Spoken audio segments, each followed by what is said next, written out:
Hey everybody, it's Master Gallengeist here, bringing you my review for Cyberpunk Edgerunners on Netflix. And I really enjoyed this anime very much.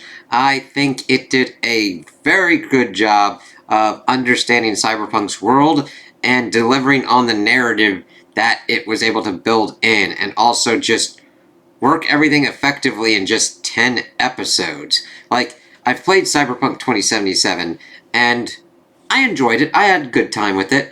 This anime just really distilled it a little bit better because it really got the stories and the themes and the characters working very well and in tandem, and just, it also helps that they had fucking Studio Trigger doing it, and god damn, this thing is beautiful as all fuck. The action, the aesthetics and everything, what they were able to do with the game, and the CGI, and the 2D, oh my god, it's one of those top beautiful ones. It's not realistic looking, kind of like on Violet Evergarden's levels, but I would hold them together for beautiful animation quality because it brings you into those worlds and into those characters. We follow David as he's pretty much in this fucked up cyberpunk dystopian place, Night City. He's at this Arasaka school. His mom's telling him to get the kind of update and upgrade that he needs, but of course they can't afford it. We also get introduced to the action heavy on as we see this dude pretty much going cyber psycho and taking down all these people, and it's like, holy shit, what the fuck was going on here? And this really delves into cyber psychosis pretty well, that loss of identity of just not understanding who you are in the world anymore at this kind of certain kind of points, and it's different for different kind of people. We get Atom Smasher doesn't really care that much about people, whereas we see David over the course losing himself to various kind of things going on. Mainly his humanity, as he's still trying to fight and hold on to certain kind of things. But also him trying to do and achieve other people's dreams. First it's his mother, before an unfortunate accident kills her, and he's like just trying to figure out what to do. And then he sees that she had this kind of weird cyberware, and decides to get this Ripper Doctrine to put it into him, so that way he can go after this one dude that was pretty much fucking with him at the Arasaka Academy. And then we see that it's a pretty much a time-slowing kind of device. It's the same device that we've seen the Cyber Psycho go before. It's like, ooh, this isn't going to go well, is it? And we see that it leads him into this group of Edgerunners. First, we see him introduced to Lucy, as she's pretty much picking all these pockets on this train and everything, but we see him team up with her and start taking all this kind of stuff before he starts getting fucked up because he's overusing the cyberware. And the Ripper Doc's like, how many times have you been using this? Don't fucking do this. Like, use it maximum 3 times a day, damn motherfuck. And we learned that it was going to be sold by David's mother to Maine and his gang, because he needs more cyberware and everything.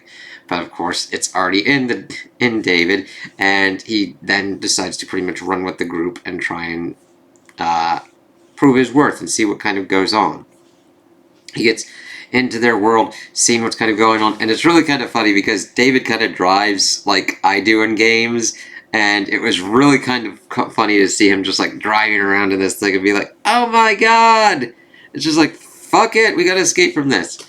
But see, the thing is, in the background, we get another Arasaka dude, this Tanaka guy.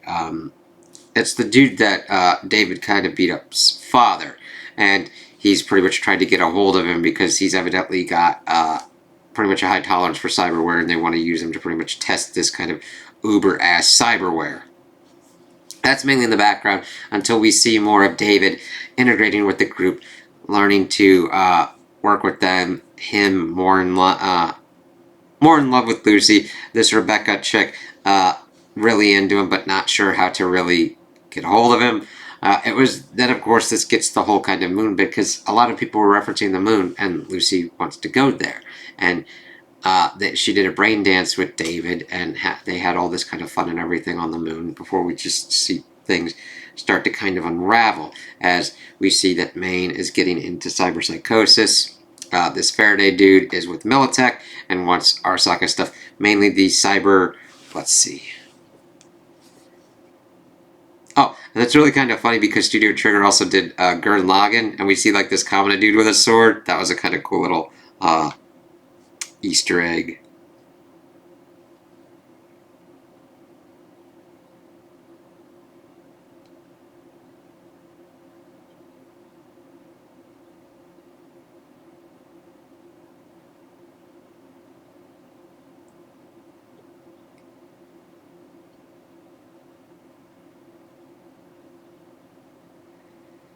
What's it called?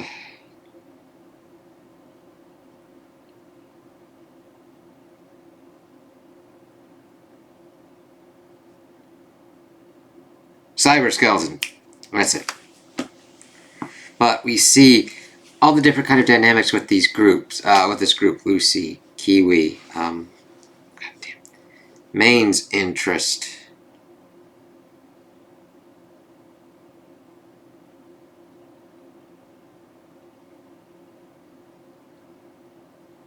Dorio. And we learned that Lucy was pretty much diving in the old net, and the old net you shouldn't really do that because it's packed with demons and crazy ass AI, and they were just in there used by Arasaka to get information and everything. And I think they did a really good job. It's only 10 episodes, but you get all these characters working and getting their backstories and seeing David learn and grow with them. We see Main's descent as he starts his cyberpsychosis and how they were attempting to get information out of Tanaka for the cyber skeleton bit before we see that Lucy has pretty much found information there. At first you're like, what the fuck's kind of going on with Tanaka? And we learn that Lucy is going through and killing all these people to trying to protect David.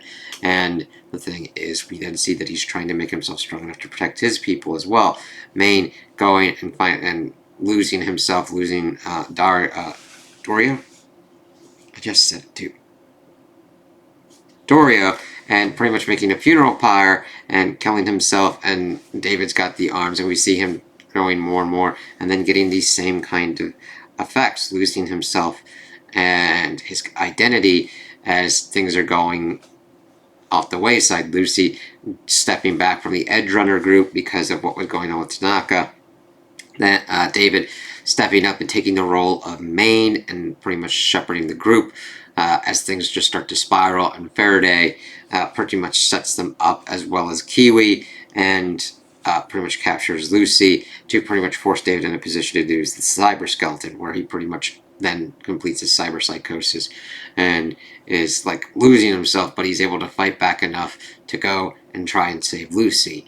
And it's heart-wrenching. It sucks, but he set himself on this path and he finished it to the end as he fights Atom Smasher, and he's able to utilize the cyber skeleton pretty well to like start wiping people out, but he just keeps losing himself. And we see him utilizing all these kind of drugs to kind of stay on top of it, but they just keep having less and less of an effect as he's using this cyberware and just losing what's going on. But he's able to get Lucy out and get her to the moon, and it sucks because it's only her. She's lost David, she's lost all the rest of her friends as well, and it's that bitter kind of sweet ending. But he stuck to his guns. He fought him out, and Atom Smasher even offered him to become a construct. He's like, fuck that shit. And Atom Smasher's like, alright, and then just takes his ass out. It's a bloody, brutal, kind of crazy world, and I think they did a really good exploration for it. You really feel for David as he's trying to do better for himself, like his mother wanted, and be the kind of person that he saw Main be, this other kind of surrogate father figure to him to help him protect these people, and also Lucy as their relationship gets to something more than just comrades looking out for each other, but instead lovers and having this kind of dream. And he pretty much sacrifices himself for his mother's dream, Main's dream, and ultimately Lucy's dream for her to get to the moon. And seeing Lucy kind of understand that at the end and just be like, still standing on the moon and just being like, yeah, but it would have, like, seeing that, it's like interesting to be like, it even had me think of kind of stuff of like, am I sacrificing my stuff for someone else's dream? Do I even want this dream? Does it fit with me as a person? And that's the hallmark of a great story and great characters, to make you think about those kind of things. I'm like, wow. And it just, if there was any kind of other kind of change, like characters, voice, music, animation, I don't think this would have been as good as it is. It needed all its components to work together to tell this kind of story, and I think they just hit it out of the park. So the great kind of thing to come out of Cyberpunk 2077 was this. Now granted, I don't think it's completely and utterly bad, Cyberpunk 2077. They fixed the game, they got it into a better kind of state, even though it was never to the exact levels that we were promised, and it should never have launched in that kind of broken state. This just proves that the world and the characters and everything involved have great potential and great stories to tell. And this just knocked it out of the park for me. I'm so glad that I watched this and would really recommend it to anybody. Now granted, there's blood, guts, and gore, there's sex, there's crazy, insane shit going on. So if these things are triggering for you, don't watch this. Like, see what works, and if not, it's fine. There's other kind of things out there that I would recommend that don't deal with the kind of heavy subject materials that this does. But I really loved it for the animation, the character work, the world building, the action scenes, everything going on. There wasn't any kind of point where I was drawn out of the action or the story going on in regards to like switches from 2D to 3D. That happens sometimes with certain kind of anime. Normally when productions aren't given enough time to smooth and blend that together. But that does not happen here. It just goes at it. You get introduced, and I didn't feel that this was too short or too long. I think it was perfectly paced, which is a rarity to have in a story. Like, there's no point where I'd be like, they needed to add anything. Like, I could probably sit down for like, if you like put a gun to my head and said, what could you say is an improvement? I'd be like, I might be able to come with something pulled out of my ass, but it would just be like, pulled out of my ass. No notes, good job, holy fucking shit. Netflix, more of this please. It just really stays with you, and I love thinking about why would this, like, about the cyberware, you losing yourself. Do you need more of yourself to be human? Or are there the other kind of instances and issues that lead to the cyberpsychosis? Because mainly we see a lot of this stuff with people that go overboard on the cyberware and lose who they kind of are. But you can also see people that don't have that much advanced cyberware losing who they are as well. It's intriguing. I love thinking about those kind of things and what kind of goes on with them. And I'll be thinking about this anime for a while, and I would like to have it in a physical copy. Because physical media, yeah, you just pop it and do it. So Netflix, please. I know there are other ones that they've done physically, but this one deserves it. So, those are my opinions on the anime. Tell me what you guys think in the comments below. If you liked it, if you didn't like it, if you agree with me, if you disagree with me. Also like and subscribe, and I hope you have a good day.